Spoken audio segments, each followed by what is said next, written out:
I'm here with my assistant Daniel, and what we have here is a gasket that you can nail on a door that doesn't already have weather stripping. What's nice about this is it nails to the outside onto the door jamb, so when the door shuts, it then forms a seal. Newer doors actually have this built into the door, and this is good for a retrofit or for a door that does not have weather stripping in the first place. Now here's a more rigid type of weather stripping, which is similar to the last one we just spoke about. This one has the gasket on it like the last one. It can screw or nail to the door jamb, but this one actually has a piece of metal that is holding the gasket in place, therefore it's going to last a little bit longer, and also is a little more attractive when you nail it up. Another type of weather stripping that we have is something that you can attach to the inside of the jamb. And what this allows for the door to shut, and when the door shuts on it, it's sealed. And what's nice about this one is that when the door is shut, you can't see it, unlike the last two that we spoke about, because those are nailed to the jamb itself. On the outside of the door, they're always visible. Alright, and the last type of door weather stripping that we're going to talk about is the one that's probably more common in most doors. And this comes standard on new doors when you install them. What's nice about this is it can be retrofitted fairly easily.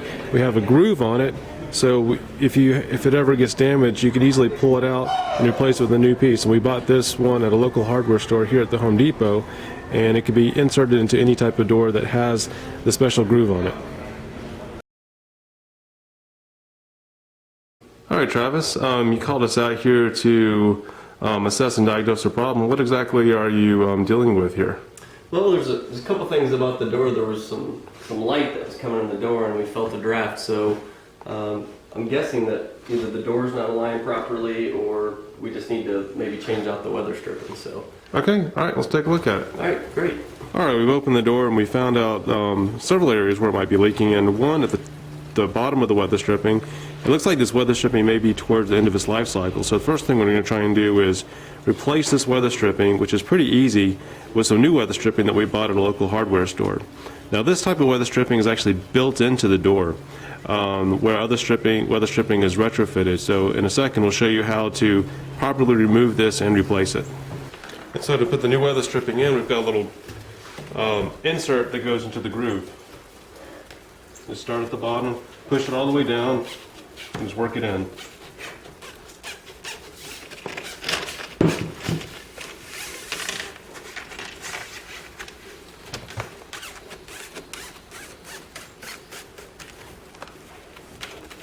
What's nice about this is this foam has memory, so when it compresses, it also comes back out.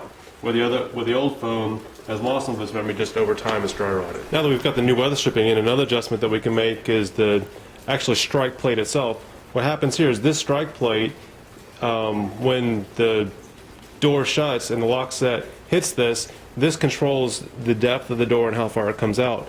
Now if you adjust it this way, it actually brings the door closer to the weather strip and you create a tighter seal. You think you're special, don't you? So you're helping with the weather stripping? Good job, Chloe. You're going to be on YouTube too.